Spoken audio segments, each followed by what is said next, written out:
The sharing of biased and false news has become all too common on social media. More alarming, some media outlets publish things that aren't true without checking facts first. Unfortunately, some members of the media use their platforms to push their own personal bias and agenda to control exactly what people think, and this is extremely dangerous to our democracy.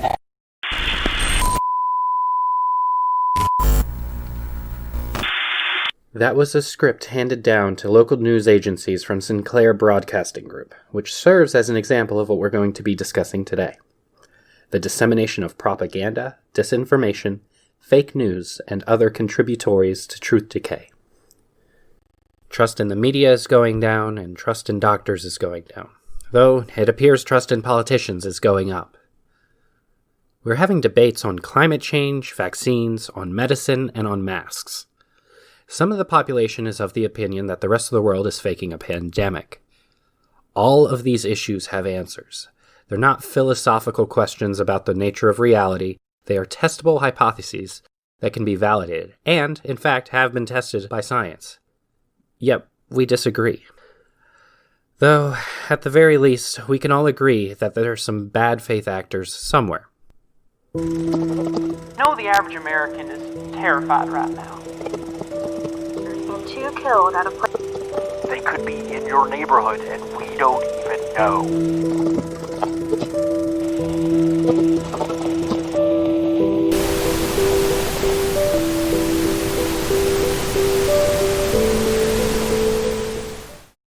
There are several reasons why this distrust is happening. For one, education hasn't caught up with the digital age yet. Digital and media literacy are probably foreign words to many of you. Yet they're necessary skills for a digital and media-intense environment, such as the one you're engaged with right now. Then, you have some institutions that are hurting themselves. Iron triangles exist where interests converge, and I can tell you that everyone who has their hands in the news industry, for instance, doesn't have the well-being of readers in mind. Instead, the common interest is more likely to be money. Even those who care about truth and accuracy still need money to operate, so this common interest of profit is likely to lead to feedback loops that turn into corruption. In this way, institutions are eroding their own trust. But this video is going to cover the more sinister reasons of distrust. There are bad actors disseminating disinformation, fake news, and propaganda. Even neutral or good actors will spread these unintentionally alongside misinformation. This is amplified by a culture of what researchers call truth decay, or the role of diminishing facts and analysis in public life. This video is about all of these topics. Disinformation and fake news are types of propaganda, so I'll be using these terms interchangeably for the purposes of this video. I will release a separate video on how to combat propaganda, though knowing how to identify it is half the battle. As a disclaimer, I have intentionally left out some information because it can be used nefariously or recklessly. So with that, let's define propaganda.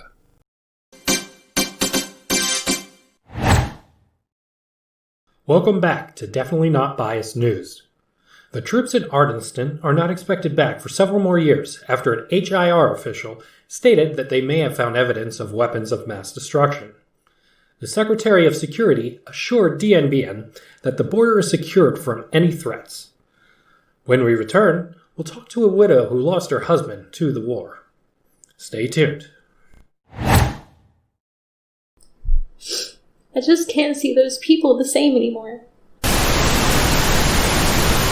Based on the hit movie Armageddon Stand comes a video game Armageddon Stand Lone Survivor. You'll be able to survive against the Ardistinian threat. With over 50 customizable weapons, you'll have plenty of munitions to put them in their place with the new co-op. Ikofeka mire, washir listab, ordino gwenki.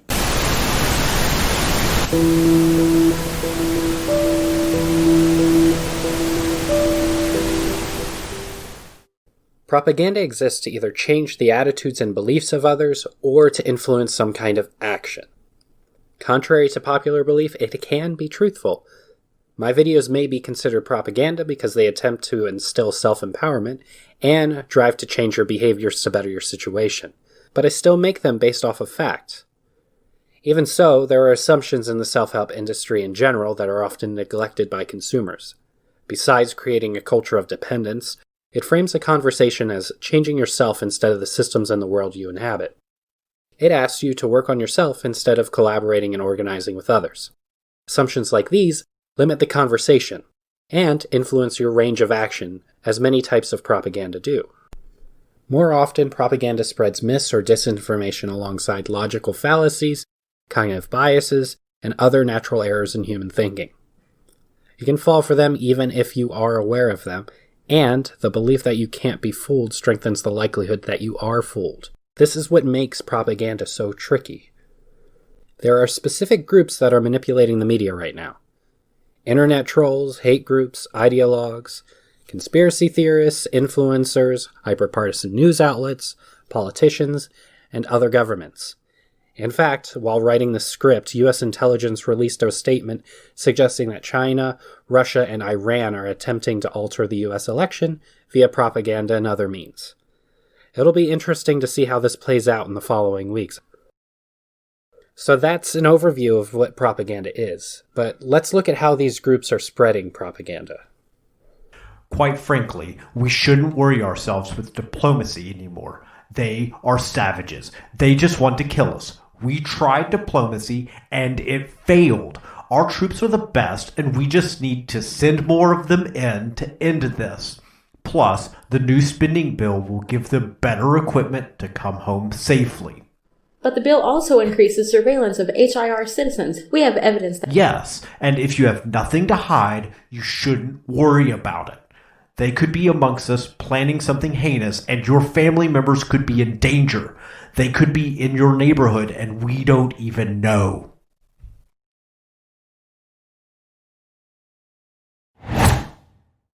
Safety Symbol is the most state-of-the-art security system. Burglars and all... Thousands of Ardenstinians flocked to the HIR borders seeking asylum, many declaring doing so after losing their homes.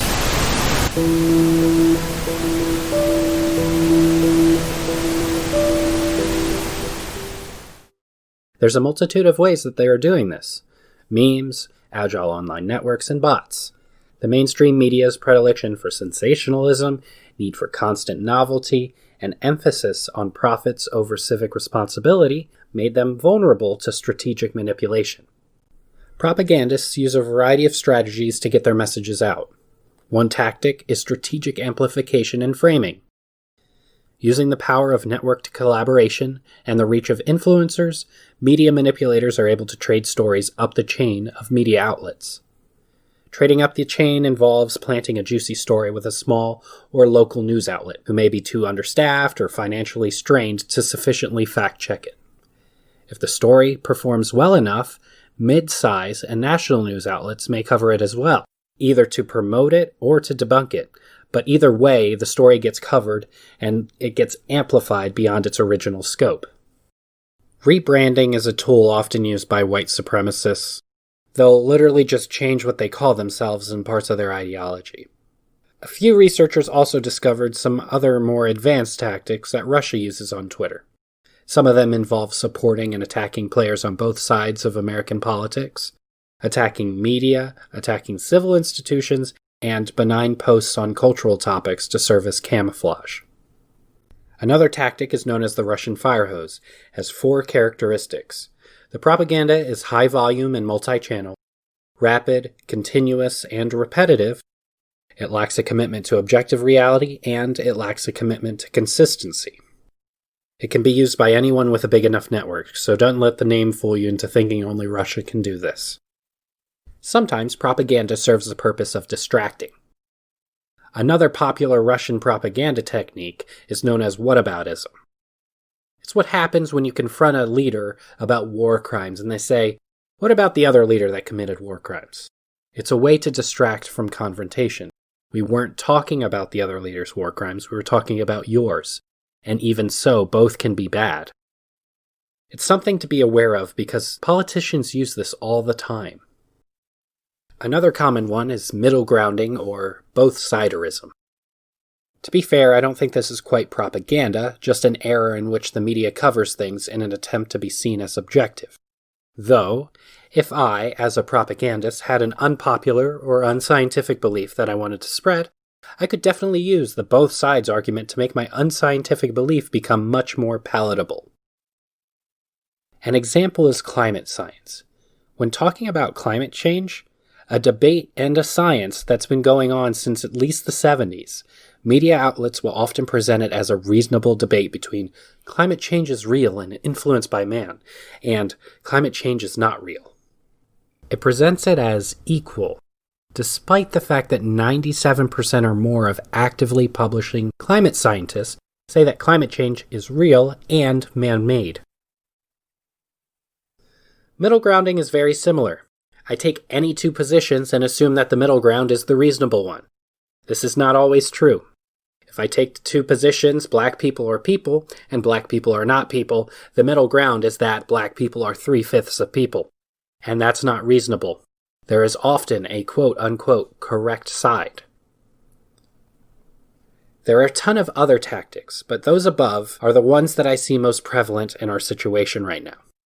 Most of these tactics take advantage of our brain's habit to take shortcuts when thinking. Analyzing them through the frameworks of heuristics, cognitive biases, and logical fallacies is one of the ways you can reduce taking in propaganda. We'll look more into these in the next video. For now, let's look at the limits of propaganda.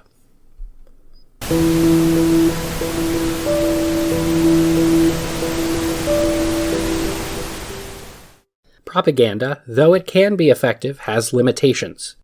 Initially, propaganda cannot operate except within the framework of pre-existing attitudes, which it can modify only very slowly.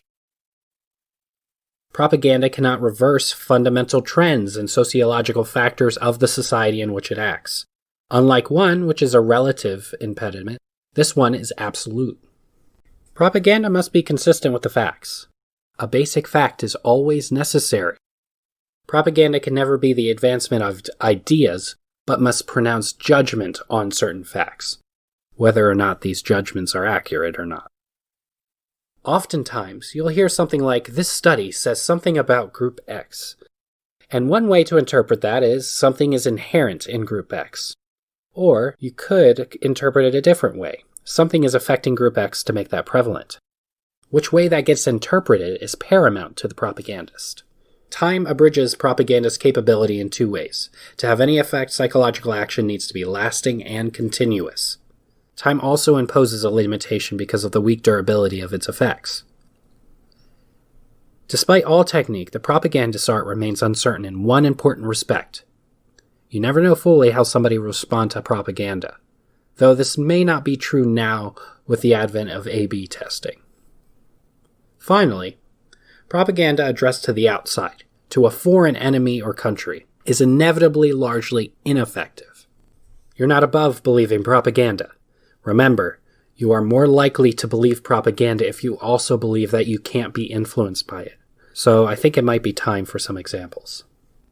You're probably aware of this famous jingle. It was used to make McDonald's stand out above the competition and make the consumer more likely to buy them. It's a form of propaganda that many of us have been influenced by to some extent. Another interesting fact about McDonald's is that they were sued by a customer who got burned by coffee after it spilled on her lap. That sounds like a pretty frivolous lawsuit. Coffee is supposed to be hot, and the company didn't spill the coffee on her.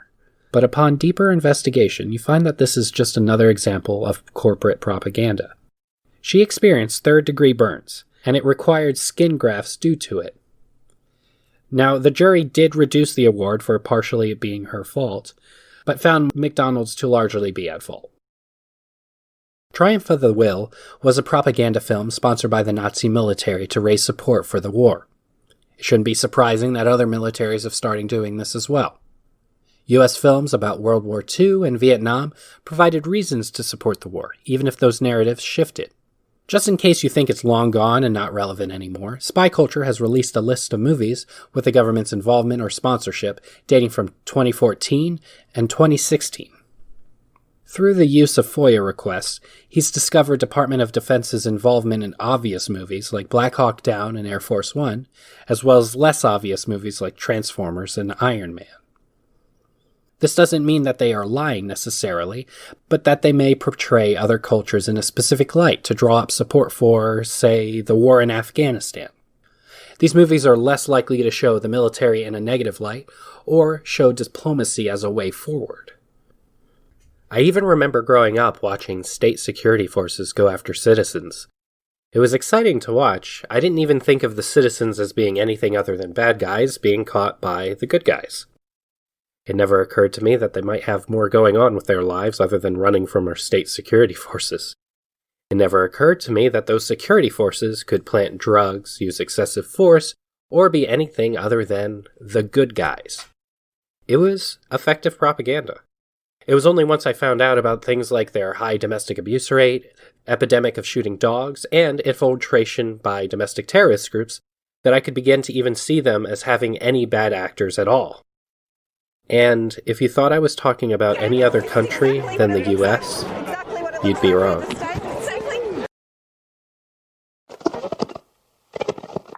And I know the average American is terrified right now. We know that Ardistinians have already infiltrated this country. We have socialists who are sympathizing with these terrorists. Our politicians are putting a gun to Americans' heads. This war is just beginning and the clock is ticking. Who knows when these, barely even call them Americans, when these sympathizers are going to just open our borders to those who want to do us harm. When these murderers come after you, come after your family inside of your home, you have to be ready to protect yourself. It's only a matter of time before something like this happens, and we all know it. Anyway, we'll be back to continue our talk with Doc Tillerman after these commercials. Stay tuned.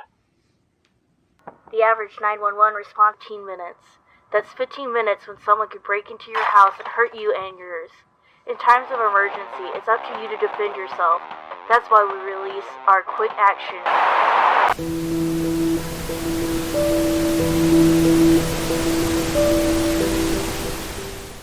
Fake news is definitely an issue. However, more often, fake news is not declared at a specific news piece with false claims, but more and more as another way to say, I don't trust mainstream media. I'd argue that this distrust is warranted, but not for the reasons often claimed. Most mainstream media does a fair job of reporting accurately and truthfully, but there are several reasons to genuinely distrust the media. One major reason is how the media frames news and the perspective it comes from. Most of the following information is from Manufacturing Consent by Noam Chomsky, who looks at this distrust. One of the main points that it attempts to prove is that the media has 5 main filters it operates from. This book is written from the late 80s, so there might be some adjustment due to the rise of social media. The first filter is the size, ownership, owner wealth, and profit orientation of mass media. Whoever owns the network influences the perspective. Even with social media, it's difficult to spread media without money and reach. How many working class perspectives do you get in the media? Not from CNN, MSNBC, Fox, or any other main media outlets. Most people involved in producing these news shows make figures beyond what most do in the working class. Again, it doesn't necessarily mean that they are factually incorrect, but their choices in the way they present the news, what they decide to cover, will likely be based off of ownership, viewership, and how the ownership views the perspective of the viewership. Local news will be more likely to give a working class perspective, but still not nearly as much as when the press was a burgeoning industry. 2. Advertising as a primary income of mass media. It may surprise most of you to know that most revenue comes from advertising as opposed to sales or subscriptions. Not only does this prevent working class families, who are less likely to buy products in advertising, to have a newspaper that represents their interests, it makes sales less important overall. Buyers still have a say, of course, but advertisers' choices influence media prosperity and survival. If I own a natural gas company that has advertisements on your channel, I will be incentivized to pull away if you air stuff on climate change, because that's damaging to my business. Likewise, because you like the money my advertising gives you, you decide not to air as many climate change-based programs. You may even be incentivized to have pundits talk about both sides of the climate debate, when again, that's just propaganda. This means that the media will be encouraged to avoid programs with serious complexities that may involve radical thought because it will interfere with advertising. 3. Sourcing and information often comes from government, business, and experts, funded by them and other agents of power.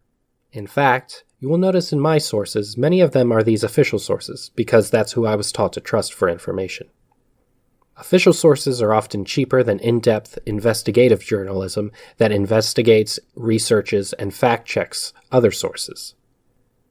Often, military branches and corporate lobbies produce PR that will influence public perception by being sources for news, and they may even flood news with information to narrow what is being covered. In general, routine sources have privileged access, whereas non-routine sources will struggle for that access. The choice of experts is often biased as well.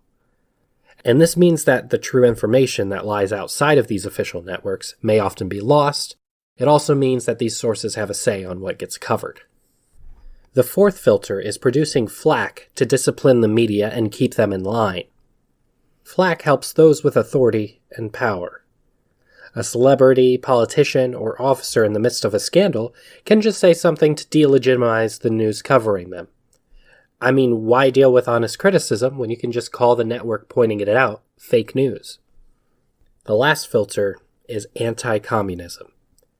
Now, as you all know, we live in the best economic system ever that has flaws, but is the closest to perfect humans could come up with. If the media questions that, then they're socialists trying to kill you. Or they're lazy communists who are against work. After all, work sets you free.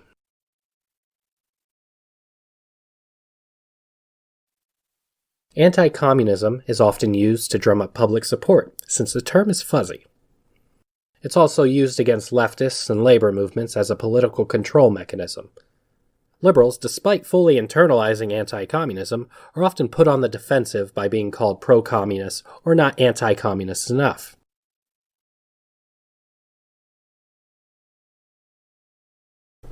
This book came out during the Cold War, so the focus was on anti-communism. This has caused an update to the model by Chomsky and Herman to call the fifth filter fear. Right now, them and a few scholars argue that the Islamophobia experience from the War on Terror is the modern incarnation of this filter. Though, of course, you may still find evidence of anti-communism and anti-socialism in the media today. Chomsky details other aspects of the media being influenced by power, but these are sufficient for our discussion.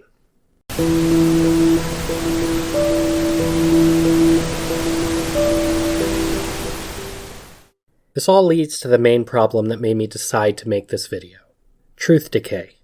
The Rand Institute defines Truth Decay as a set of these four related trends. 1. Increasing disagreement about fact and analytical interpretations of fact and data. Climate change denial and the recent confusion on several issues surrounding COVID are solid examples of this. 2. A blurring of the line between opinion and fact. This has become more prevalent since cable news networks started running 24-hour news cycles, starting after 9/11. Usually, the most watched parts of a news network have become the entertaining opinion shows that get prime time. 3. The increasing relative volume and resulting influence of opinion and personal experience over fact. That's my opinion! Again, cable news has been a major reason for this. Opinion increases viewer ratings, and ratings increase profits.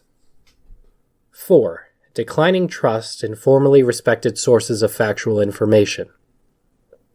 As a society, we can't trust scientists anymore, we can't trust journalists anymore, and we certainly can't trust politicians anymore.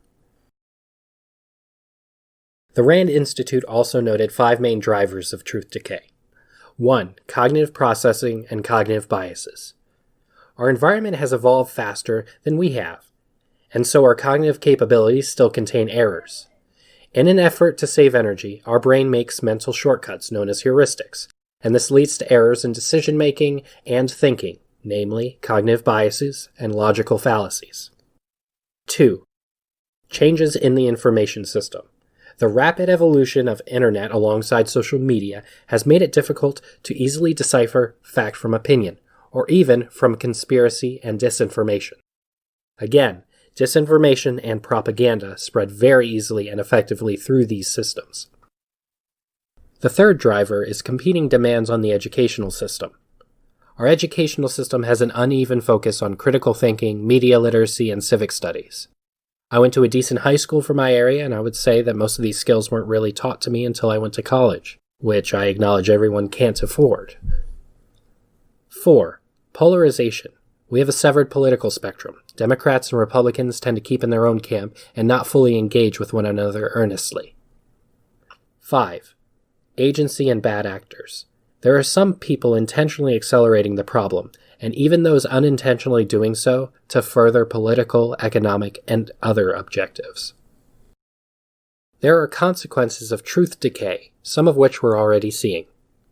The first is erosion of our civil discourse as parties refuse to talk with one another, or as certain groups begin to feel ignored. 2. Political paralysis, where aspects of government seize up, such as with the stalemates in our legislative system. 3. Alienation and disengagement. People will stop engaging with politics, become alienated, and likely to become more agitated at the system. 4. Uncertainty. Science offers a safety net in understanding the outcomes of most of our actions. Even our political process has a bit of certainty to it. The erosion of truth can make both of these systems unstable.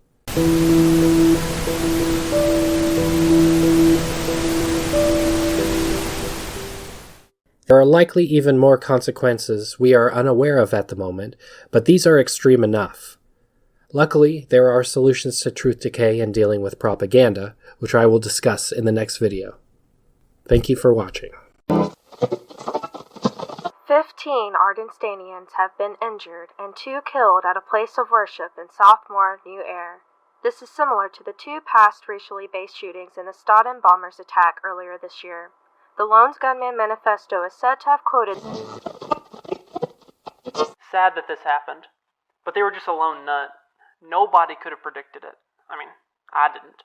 Yeah, and it's a shame what some of the media is doing. They're trying to silence you, your free speech, something our founding fathers said during court on Friday that he is a performance artist who is just playing a character. This evil piece of human crap just happened to be somebody who had watched my show a few times. It's coincidence. Nothing else. "...